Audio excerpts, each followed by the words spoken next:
So, I don't know kung may gising pa sa Pilipinas. Pero 10 pa lang yata sa Philippines. So, gusto ko lang magkwento ng nangyari today. Actually, shinare ko na rin sa TikTok. I'm not sure kung na-post na. Anyway, yun. So, I just wanna thank Karen for, what to call this, referring me dun sa friend niya. Yesterday pala to. So, nangyari yesterday was, so, nirefer ako ni Karen dun sa friend niya na nag-work sa The Korea Times. And then, yun. So, I went to the Love Lounge. So, basically, sinamahan lang nila ako dun sa mga activities ko. So, dun sa pop-up store sa Sinsige. Yun yung funny kasi, what they call this, basta, yun nga, ako lang yung naka-red. Meron din ibang naka-red, pero like, ako super like, red all over. Eh, yun nga, like sa Korea or, even in Japan, like, mga tao, dark colored lang yung mga sinusuot lagi, either black or,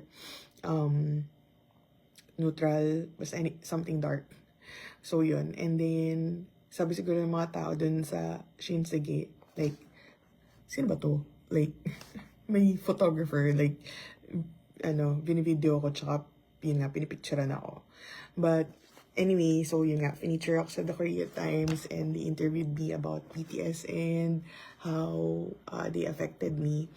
Yun. And then, what else? So, yun. So, for today naman, like, sobrang happy lang kasi nga, I got a low QN. So, dun sa mga hindi fans, basically, so, kasi I won the lottery. So, when you buy an album, dun sa Weavers, you can apply, and then, you get a chance to, like, watch them for free. So, yun. So, I got this opportunity. Pero yun, ang number ko nun was 365. But, yun, ano lang yun, parang number lang yun sa kung kailan ka papasok. So, since, yun, maaga akong pumasok, but dun sa pila ng pagkuha ng band, hindi mo alam kung ano yung makukuha mong number. So, yeah. So, may number, 1 to 7, and then, gusto ko nga dun sa number 7, sana pumila. And then, na-vacant yung 1 to 3. So, dun ako pinapunta.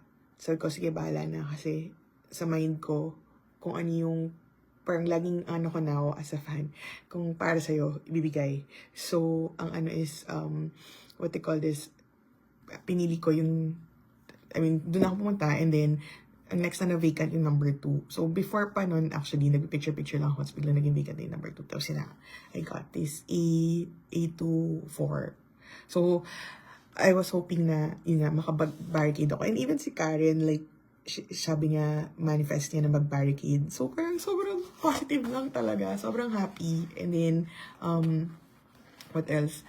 Yun, pakita ko pala yung suot ko. So, I got this customized. Yan, pinapaint ko yung JK, show ba, faces nila. J-Hope, RM, Jin, V, and Jimin. Yeah. Yan. So, thanks Ingrid. Si Ingrid ang nag-paint. Yan. Ay, sa likod pala, wait lang. Tayo ako. Lobat na ako eh. Pero, yan. Sa back. May painting din sa back. We are back. We are back. Diba? Yan. Tapos may Ariel ang logo. So, anyway, yan. Ano pa ba? Ano ba nangyari? Ang dami nangyari. I'm so overwhelmed. Yun. Lahat naman sila dumaan sa front ko, but like si Namjoon, particularly, dumaan siya dun sa side namin kasi dun siya naglakad from the main stage to the extended stage. And then, yun, si JK. Hindi pa na ako makaka-get over. Yan. Kasi, as in, katapat na katapat. Tumayo siya sa tapat ko. But, yan. Super happy lang. And then, what else? Dahil pa, share ko din sa TikTok yung mga experience ko. So, I just wanna thank yung mga army friends na take ng picture ko and nag-share ng videos. Super nakakaya, but thank you. So, yun lang. And, good night from Korea. Annyeong. Thank you, thank you.